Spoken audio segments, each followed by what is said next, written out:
Est-ce que le Nigeria est le grand favori de la Coupe d'Afrique des Nations Maroc 2025? Oui, clairement, les gars, le Nigeria est inarrêtable. Le Nigeria est inarrêtable. En fait, après le premier tour et les huitièmes de finale, c'est la meilleure équipe de la compétition. Oui. Ils ont fait un parcours 9 sur 9, comme l'Algérie, bien sûr. Mais là, le Nigeria, c'est trop fort. C'est la meilleure attaque. Vous avez un premier match face à la Tanzanie, vous tapez 2-1, et nous avons vu le match de la Tanzanie face au Maroc pour vous faire comprendre que la Tanzanie n'est pas ridicule. La Tanzanie n'est pas ridicule. Alors, le Nigeria s'est imposé 2-1 face à la Tanzanie, s'est imposé 3-2 face à la Tunisie. Bon, là, il peut dire que la Tunisie n'était pas en forme dans cette canne, oui.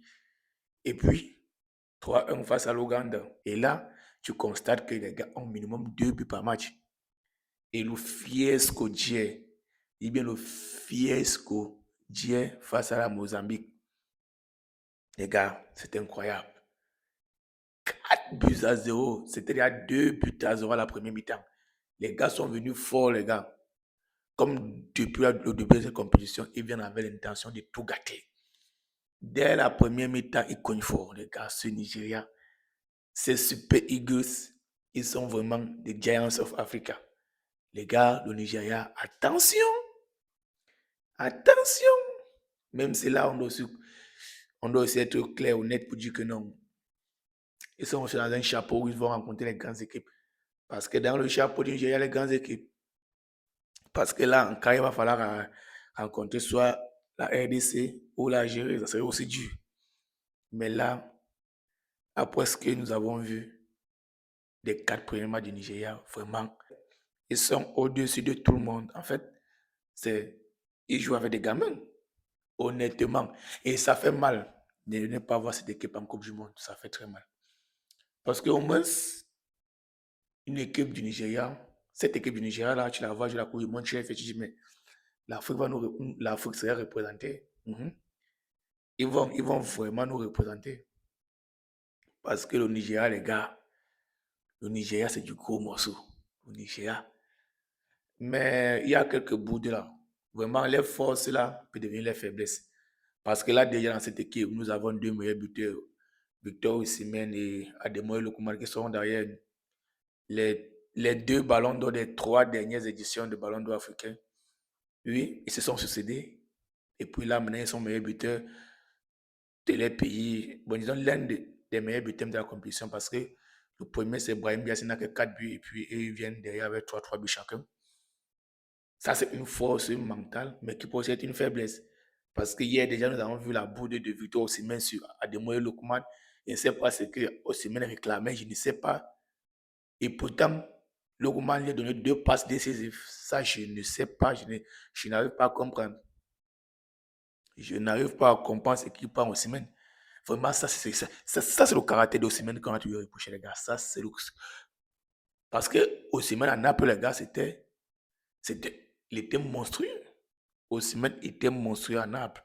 Mais Naples décide de se séparer de lui à cause de ce comportement. Il a un caractère, je ne dirais pas sauvage, mais il a un caractère, entre guillemets, qui n'arrange pas son image en tant qu'un footballeur de calibre.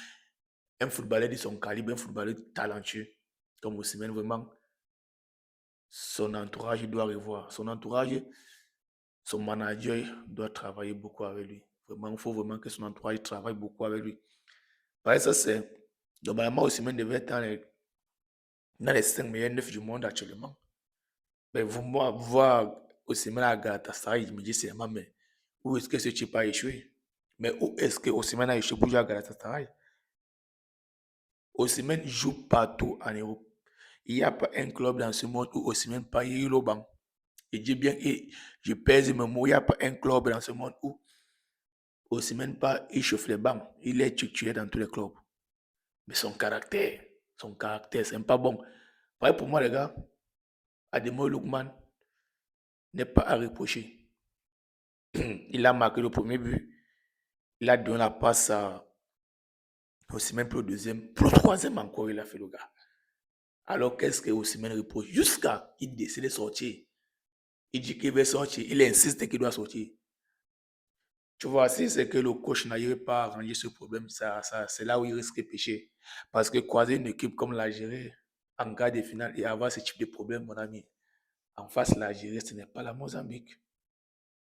En face, l'Algérie, ce n'est pas le Mozambique. Donc attention. Là, c'est ça qui peut être le problème. Donc les meilleures forces peuvent devenir les faiblesses. Et si les Algériens exportent ça, c'est... Ou alors les Congolais exportent ça, serait très mauvais. Donc, du coup, voilà le problème du Nigeria actuellement. C'est vrai qu'ils ont aussi un problème de défense. La défense encaisse aussi beaucoup. Oui. Mais disons-nous la vérité, cette équipe a les lacunes. Cette équipe a vraiment les lacunes. Là, je commence à voir les lacunes. Hormis les forces offensives, cette équipe a les lacunes. Parce que croiser même le Cameroun en demi-finale, avec cette défense nigériane, ça peut faire mal. Parce que le Cameroun avait les ballons de transition, tout est comme ça là. Le milieu camerounais, parce que vraiment, le Nigeria pêche encore au niveau du milieu. Le Nigeria pêche on ne peut pas comparer le milieu nigérien au milieu camerounais. Là, il faut être honnête. Ils ont l'attaque, oui, c'est que le Cameroun n'a pas. Ils ont un problème, un gros problème au niveau des goals, de la défense et du milieu surtout. Alors, vraiment, j'espère que cette large victoire ne serait pas pour voir les gens pour qu'après, en cas de finale, ils rentrent. Parce que c'est possible. Et oui, parce que là, si ça arrive, si le Nigeria se voit éliminé peut-être en cas de finale ou en demi-finale, on va dire, ouais, mais comment? Et pourtant, ils sont forts. Non, non, non, non. Si ça arrive, ne vous étonnez pas. Ils peuvent marquer comme ça quand ils sont à l'aise. Mais s'ils sont en difficulté, si avec une équipe qui maîtrise le milieu de terrain, un peu comme le milieu camerounais, c'est dangereux. Parce que derrière, vous n'avez pas une bonne défense, derrière, vous n'avez pas un bon gardien. Surtout ce problème de gardien, vraiment, Stanley Nwabali, je me demande comment il fait pour être titulaire au Nigeria, dans une équipe comme le Nigeria. C'est vraiment à revoir. Mais le match était bon. Ils ont proposé, ils ont montré qu'ils sont des géants sur Africa. Ils ont montré qu'ils sont des vrais prédateurs. Avec eux, quand tu veux que sois vigilant. Si tu n'es pas vigilant, vraiment c'est mauvais. Ils ont montré qu'ils avaient faim. En fait, c'est ça. C'est ça la force de ces grandes nations africaines du football. Ce n'est pas qu'ils jouent trop beau, c'est pas parce qu'ils sont trop forts, mais c'est la mentalité, c'est le mindset. Ils viennent avec l'esprit de gagne, ils ont faim.